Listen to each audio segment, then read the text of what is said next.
अ, हमेशा से ना हमें यही बताया गया है कि जन्मदिन का मतलब है बस जीवन का 1 साल कम हो जाना।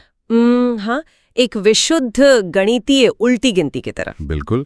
मतलब एक ऐसा दिन जो हमें बार बार याद दिलाता है कि समय तेजी से फिसल रहा है। हम्म, लेकिन क्या हो अगर जन्मदिन असल में कैलेंडर की कोई तारीख हो ही ना? ये तो बहुत ही दिलचस्प सवाल है। है ना? हाँ? क्या हो अगर ये कोशिकाओं और परमाणुओं के स्तर पर होने वाला एक एक बायोलॉजिकल और कॉस्मिक विस्फोट हो? अरे वाह, ये नजरिया सच में हमारे सोचने के तरीके को पूरी तरह से पलट देता है। मतलब जब हम समय को सिर्फ एक सीधी रेखा के रूप में देखते हैं ना, तो हम उसमें मौजूद जीवन की गहराई को अनदेखा कर देते हैं। हम बस सतह पर तैरते रहते हैं। एकदम सही कहा आपने। तो चलिए आज के इस गहन विश्लेषण में इसे थोड़ा करीब से समझते हैं। आज हम एक बेहद खास स्रोत सामग्री की गहराई में उतरने वाले हैं। जो कि प्रभात संगीत नंबर 135 है। हाँ, जिसे sacred radiance of the auspicious birth के नाम से भी जाना जाता है। आमतौर पर देखिए जब कोई कविता या गीत जन्मदिन के बारे में होता है तो वो बहुत ही सामान्य सी बातों तक सीमित रहता है। बिल्कुल वही केक और उम्र बढ़ने की बातें। हाँ, लेकिन ये रचना एक अलग ही स्तर पर काम करती हैं। मतलब ये सिर्फ एक दिन का जश्न नहीं है, ये जीवन, अपार आनंद और ब्रह्मांडीय ऊर्जा का एक बेहद प्रगतिशील और ऊर्जावान उत्सव है। और सबसे दिलचस्प बात यहाँ ये है कि ये स्रोत सामग्री हमें भौतिकता से उठाकर सीधे विज्ञान और आध्यात्मिकता के संगम पर ले जाती है। जो हमारा आज का मिशन भी है।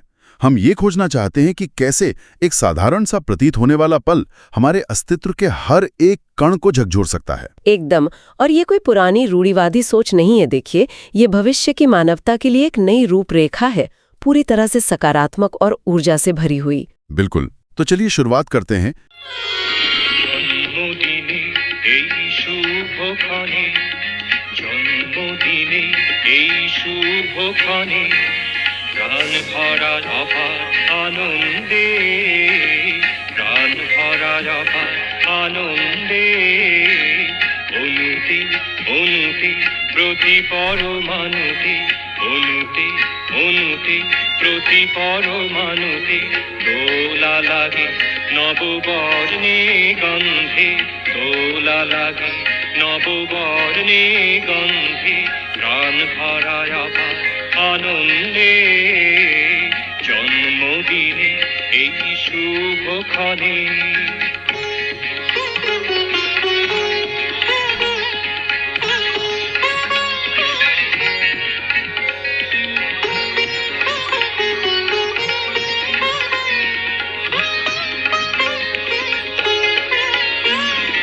খুশিতে বিভোর আপন হারা খুশিতে বিভোর আপন হারা সবাকার মন আবেশে ভরা সবাকার মন আবেশে ভরা উঠবে লোহিয়া তোমারি লাগিয়া উঠবে লোহিয়া তোমারি লাগিয়া নেচে চলে মোহন ছন্দে নেচে চলে মোহন ছন্দে প্রাণ ভরা আনন্দে জন্মদিনে এই শুভক্ষণে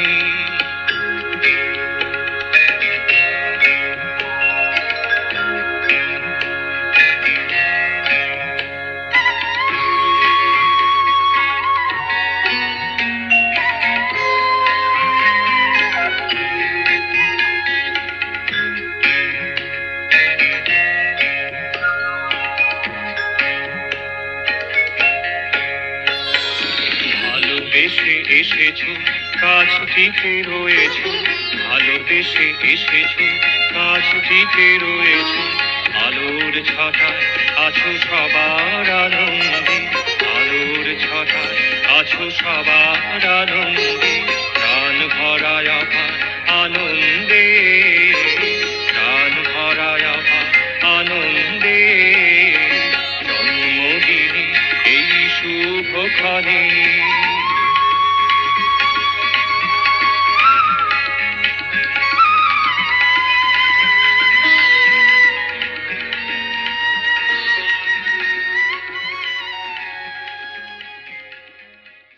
जब हम इसके पहले विचार पर गौर करते हैं, जहां इसे कहा गया है जन दिने ईशुभ क्षणे, यानी एक शुभ क्षण जो प्राण भरा अपार आनंद से भरा है। हाँ, अपार आनंद। अब यहाँ मुझे एक बात खटकती है थोड़ी सी।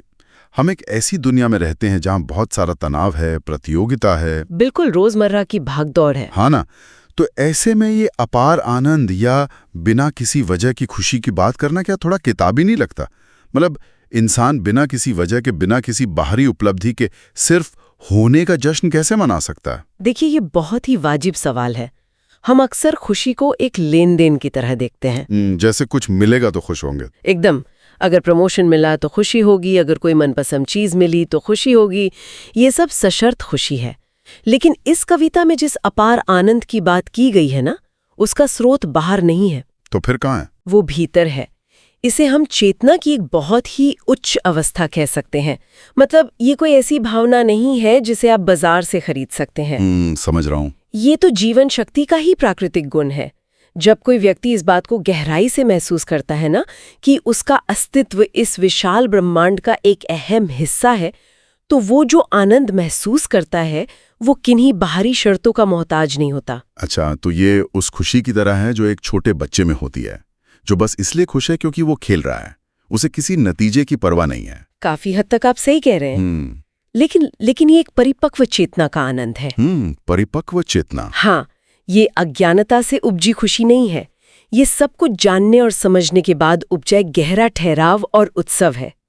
जब मन इस अवस्था में पहुंचता है तो वो हर पल को एक शुभ क्षण की तरह देखता है। क्या बात है। और यहीं पर यह रचना एक बहुत बड़ी छलांग लगाती है।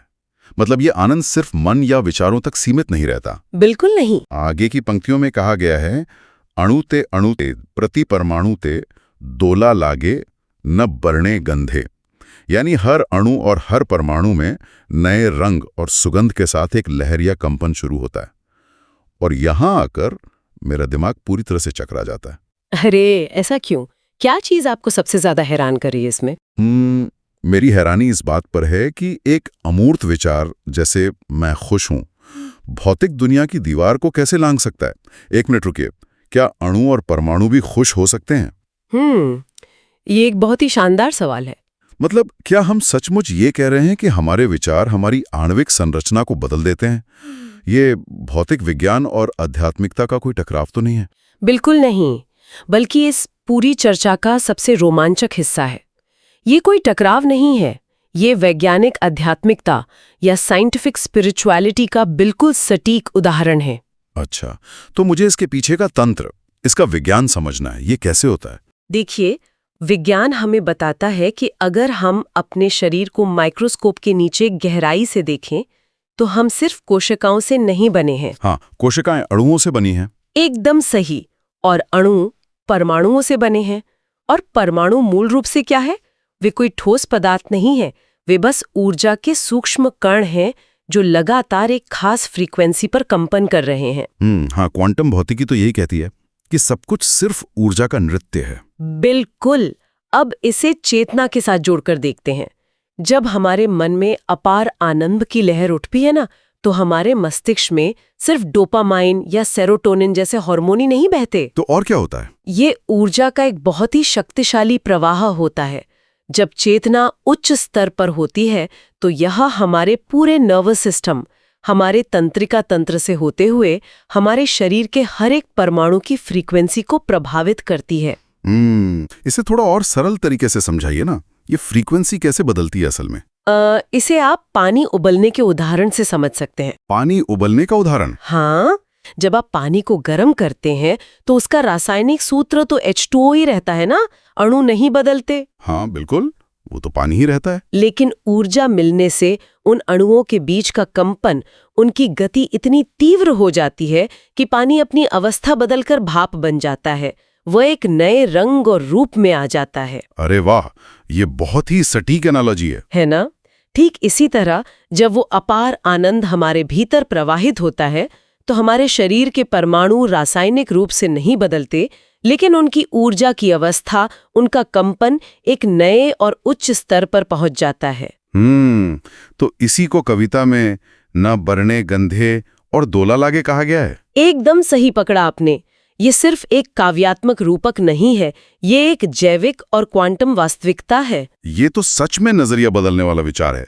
मतलब जब इंसान खुशी के चरम पर होता है तो उसके शरीर का पानी उबल तो नहीं रहा होता, लेकिन उसके अंदर के परमाणु एक अलग ही ऊर्जा स्तर पर नाच रहे होते हैं। बिल्कुल। और सोचिए, ये कितनी सकारात्मक और ऊर्जावान बात है। हाँ, और अगर हम ये याद करें कि हमारे शरीर का हर कार्बन परमाणु किसी समय किसी तारे के गर्भ में बना था, तो ये जो दोला लागे है, ये असल में उस पुरानी ब्रह्मांडीय ऊर्जा का ही तो प्रकटीकरण है। हम सच में सिर्फ मांस और हड्डियों के ढांचे नहीं हैं। मैं आपसे पूरी तरह सहमत हूँ, और यही वैज्ञानिक आध्यात्मिकता की नींव है। मनो और शरीर को हम अलग अलग खांचों में नहीं रख सकते, वो एक ही स्पेक्ट्रम के दो छोर हैं। मन की सूक्ष्म ऊर्जा शरीर की स्थूल ऊर्जा को गहराई से प्रभावित करती है। बिल्कुल। और जब इंसान का हर अणु इस तरह झूम रहा हो ना, तो वो सिर्फ एक व्यक्तिगत अनुभव नहीं रह जाता, वो कुछ बहुत बड़ा बन जाता है। और यही बात हमें अगले बड़े सवाल की ओर ले जाती है। अगर मेरा अंदर का हर परमाणु इतनी तीव्रता से ऊर्जावान है, तो इसका मेरे आसपास की दुनिया पर क्या असर पड़ता है? बहुत गहरा असर पड़ता है, और स्रोत सामग्री भी इसी तरफ इशारा करती है। हाँ, आगे कहा गया है, खुशीते विवोर अपन हारा सबाकार मन आवेश्य भरा, जिसका अर्थ है कि आनंद से मंत्र मुग्ध होकर व्यक्ति स्वयं को भूल जाता है और सभी का मन तीव्र भावना से भर जाता है। देखिए, यहाँ आपन हारा या स्वयं को भूल जाने का जो जिक्र है ना, वो बहुत ही महत्वपूर्ण है। पर मुझे ये हिस्सा थोड़ा चुनौतीपूर्ण लगता है। मतलब सभी का मन एक साथ कैसे भर सकता है? मैं समझता हूँ कि जब कोई इंसान बहुत खुश होता है तो वो खुद को भूल जाता है। जैसे किसी संगीत समारोह में जब भीड़ एक साथ कोई गाना गा रही होती है तो वहां कोई मैं नहीं होता, सब उस पल का हिस्सा बन जाते हैं। बिल्कुल, एक सामूहिक अनुभव होता है वो। हाँ, लेकिन असल जिंदगी में जहां इतनी असमानता है, कोई दुखी है तो कोई खुश है, वहां ये सामूहिक मन या सबाकार मन कैसे काम कर सकता है? क्या ये सिर्फ एक आदर्शवादी यूटोपिया नहीं है? सतह से देखने पर ये यूटोपिया लग सकता है, मैं मानती हूँ, लेकिन अगर हम इसके पीछे के दर्शन को समझे ना, जिसे नव्य मानवतावाद या नियो ह्यूमनिज्म कहा जाता है, तो ये बहुत ही तार्किक और आवश्यक लगता है। एक मिनट, नव्य मानवतावाद, इसे सामान्य मानवतावाद से कैसे अलग माना जाए? बहुत बड़ा अंतर है दोनों में। सामान्य मानवतावाद हमें सिखाता है कि हमें इंसानों से प्यार करना चाहिए, उनकी मदद करनी चाहिए। हाँ, इंसानों की भलाई। लेकिन उसकी एक सीमा है, वो सिर्फ इंसानों को केंद्र में रखता है। नव्य मानवतावाद इस दायरे को पूरी तरह तोड़ देता है। ये भविष्य की मानवता के लिए एक नई नैतिकता है। अच्छा, वो कैसे? जब व्यक्ति आपन हारा होता है, यानी जब उसका संकीर्ण अहंकार या ईगो मिट जाता है, तो वह सिर्फ इंसानों तक सीमित नहीं रहता। वह महसूस करता है कि जिस ब्रह्मांडीय ऊर्जा से वह बना है, उसी से वो पेड़ भी बना है, वो नदी भी बनी है और जानवर भी बने हैं। अरे वाह, तो ये एक तरह का सार्वभौमिक जुड़ाव है। एकदम। जब आपका अहंकार नहीं रहता ना, तो आप खुद को ब्रह्मांड से अलग नहीं देखते। आपकी खुशी सिर्फ आपकी नहीं रहती और दूसरों का दुख भी आपको पराया नहीं लगता। सब कुछ जुड़ जाता है। हाँ, तो जब कविता कहती है सभी का मन तीव्र भावना से भरा है, ये पंक्तियां इसी सामूहिक चेतना की ओर इशारा करती हैं। ये उस स्थिति का वर्णन है जब हम ये समझ जाते हैं कि हम सब एक विशाल नेटवर्क का हिस्सा हैं। और अगर उस नेटवर्क का एक हिस्सा खुशी से कंपन कर रहा है, तो उसका असर पूरे नेटवर्क पर पड़ता है। बिल्कुल, यही नव्य मानवतावाद का मूल है। ये बहुत ही शक्तिशाली और सकारात्मक विचार है। मतलब नव्य मानवतावाद सिर्फ एक विचार नहीं है, बल्कि ये दुनिया को देखने का एक बेहद सक्रिय तरीका है। हाँ, एक लाइफस्टाइल कह सकते हैं आप इसे। सोचिए जरा, अगर इंसान इस सोच के साथ रोजमर्रा के फैसले लें, तो वो शायद प्रकृति को नुकसान पहुंचाने से पहले 100 बार सोचेगा, क्योंकि उसे लगेगा कि वो खुद के ही एक हिस्से को चोट पहुंचा रहा है। सटीक विश्लेषण। और देखिए, ये सब कोई जबरदस्ती थोपा हुआ नियम नहीं है। तो क्या है? ये उस अपार आनंद का स्वाभाविक परिणाम है। जब आप सच्चे आनंद में होते हैं ना, तो आप स्वाभाविक रूप से उदार और सबसे जुड़े हुए महसूस करते हैं। आपको किसी को नुकसान पहुंचाने का मन ही नहीं करेगा। सही बात है। अब इस पूरी तस्वीर को एक साथ जोड़ते हैं। एक तरफ हमारे पास वो शुरुआती आनंद है जो बाहरी शर्तों पर निर्भर नहीं है। दूसरी तरफ हमारे अणु परमाणु किसी सुपरनोवा की तरह ऊर्जा से कंपन कर रहे हैं। फिर नव्य मानवतावाद के जरिए हमारा अहंकार मिट गया है और हम पूरे ब्रह्मांड से जुड़ गए हैं। तो ये सारी ऊर्जा, ये जो एक विशाल नदी की तरह बह रही है, ये जाती कहाँ है? इसकी दिशा क्या है? ये बहुत ही गहरा सवाल है और स्रोत सामग्री के अंत में इसका बहुत ही सुंदर जवाब दिया गया है। अंतिम पंक्तियां इस पूरी यात्रा को एक बहुत ही खूबसूरत गंतव्य तक ले जाती हैं। हाँ, स्रोत कहता है, उद्बेल हिया तुम्हाराई लागिया नीचे चले मोहन चंदे। और फिर अंत में, भालवे से ऐसे छो काष्टिते रहिए छो आलोर छाटाए आछो सवार आनंदे। अद्भुत पंक्तियां हैं ये। जिसका भाव ये है कि हृदय छलक रहा है केवल तुम्हारे लिए, और ये एक मनमोहक लय में नाचते हुए आगे बढ़ता है। तुम प्यार से आए हो, करीब रहे हो, और प्रकाश की छटा में सबके आनंद में मौजूद हो। यहाँ जो संपूर्ण समर्पण का भाव है ना, वो सच में बहुत ही गहरा है ना? पर एक आम इंसान के नजरिए से देखें तो एक जन्मदिन की शुरुआत से लेकर पूरे ब्रह्मांड के साथ विलय तक का ये सफर बहुत बड़ा है।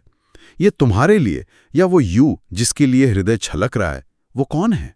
क्या यहाँ किसी पारंपरिक ईश्वर की बात हो रही है?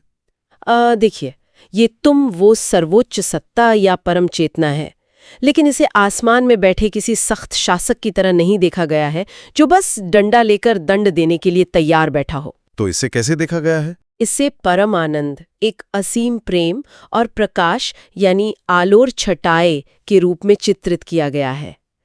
पूरी कविता में अणुओं का जो कंपन पैदा हुआ ना, जो सामूहिक चेतना जागी, वो सब अपने मूल स्रोत की ओर प्रवाहित हो रही है।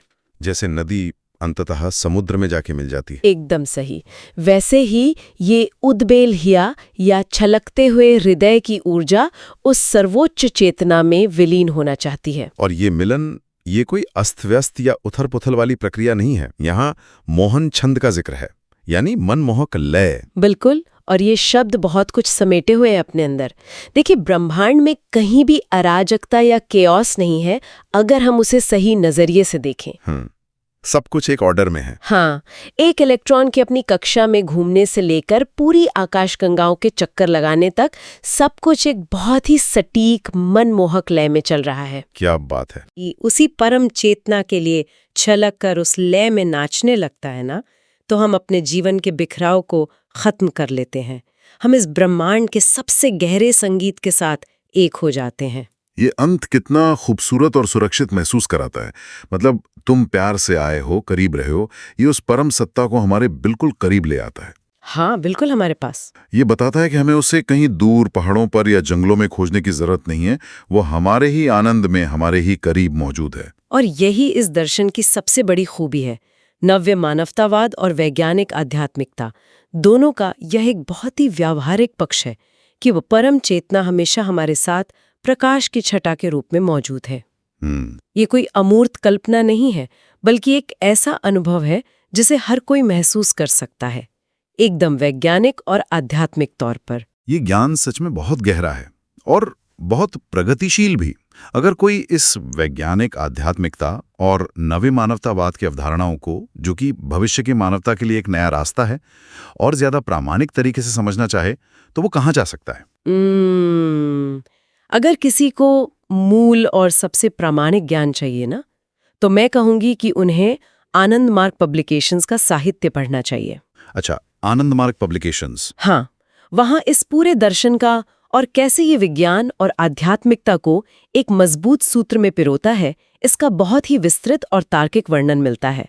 ये सच में भविष्य की पीढ़ियों के लिए एक मार्गदर्शक की तरह है। ये सच में एक बेहतरीन दिशा है, क्योंकि देखिए, जब हम ऐसे विचारों से जुड़ते हैं ना, तो ये सिर्फ कोई बौद्धिक चर्चा नहीं रह जाती, ये हमारे जीने का तरीका ही बदल देती है। बिल्कुल, ये चर्चा हमें एक बंद कमरे की सीमित सोच से निकालकर सीधे ब्रह्मांड के विशाल मंच पर खड़ा कर देती है, जहां हमारा हर कदम एक नृत्य है और हर सांस एक उत्सव। तो आज के इस लंबे और रोमांचक यात्रा को अगर हम समेटें, हमने शुरुआत एक बहुत ही सामान्य सी घटना से की थी, एक जन्मदिन। हाँ, लेकिन प्रभात संगीत 135 के चश्मे से जब हमने इसे देखा, तो वो दिन सिर्फ मोमबत्तियों की गिनती नहीं रहा। एकदम। हमने ये समझा कि ये शुभ क्षण कैसे एक ऐसे अपार आनंद को जन्म देता है जो किसी बाहरी कारण पर निर्भर नहीं है। और फिर हमने उस सबसे महत्वपूर्ण वैज्ञानिक पहलू को समझा कि कैसे वो आनंद हमारे शरीर के हर अणु और परमाणु, यानी अणुते अणुते प्रति परमाणुते के ऊर्जा स्तर को बढ़ा देता है। हाँ, पानी के उबलने वाले उदाहरण ने तो ये बिल्कुल साफ ही कर दिया। हाँ, कि भौतिक स्वरूप वही रहते हुए भी उसकी अवस्था और कंपन कैसे बदल जाते हैं। यही असली वैज्ञानिक आध्यात्मिकता है। बिल्कुल। और इसके बाद हमने आपनहारा की स्थिति और नव्य मानवतावाद की गहराई में जाकर देखा कि कैसे अहंकार का मिटना हमें केवल इंसानों से ही नहीं बल्कि पूरी प्रकृति और ब्रह्मांड से जोड़ देता है। हमारा व्यक्तिगत आनंद एक सामूहिक सबाकार मन में बदल जाता है। और अंततः ये सारी ऊर्जा एक अराजक दिशा में नहीं भटकती बल्कि एक मनमोहक लय में उस सर्वोच्च चेतना की ओर प्रवाहित होती है जो हमेशा प्यार और प्रकाश के रूप में हमारे ही आनंद में मौजूद है। ये पूरी प्रक्रिया बहुत ही सशक्त, आशावादी और प्रगतिशील है। ये हमें याद दिलाती है कि हम इस विशाल ब्रह्मांड में अकेले या असहाय बिल्कुल नहीं हैं। और ये बात हमारी रोजमर्रा के जिंदगी के लिए बहुत ज्यादा प्रासंगिक है। हम अक्सर छोटी छोटी चिंताओं में, भविष्य के डर में इतने उलझ जाते हैं कि हम इस ब्रह्मांडीय नृत्य को ही भूल जाते हैं। सच है, हम उस कैलेंडर में फंस जाते हैं जिसकी बात हमने शुरुआत में की थी।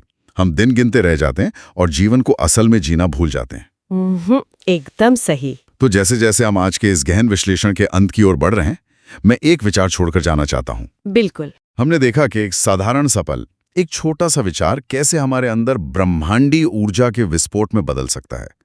अगर हमारे अस्तित्व का हर एक परमाणु किसी नई सुगंध और रंग के साथ झूमने की क्षमता रखता है, तो क्या हम अपनी रोजमर्रा की जिंदगी की भागदौड़ में खुद को इस मनमोहक लय पर नाचने की अनुमति दे रहे हैं? अगली बार जब कोई खुशी का पल आए ना, चाहे वो कोई बड़ी उपलब्धि हो, कोई जन्मदिन हो या बस एक शांत और खूबसूरत सुबह, तो जरा ठहर कर सोचिएगा, क्या हम उस पल को सिर्फ अपने दिमाग में एक विचार के रूप में गुजर जाने दे रहे हैं, या हम उस अपार आनंद को अपने शरीर के हर एक परमाणु तक पहुंचने और उसे झकझोरने का मौका दे रहे हैं?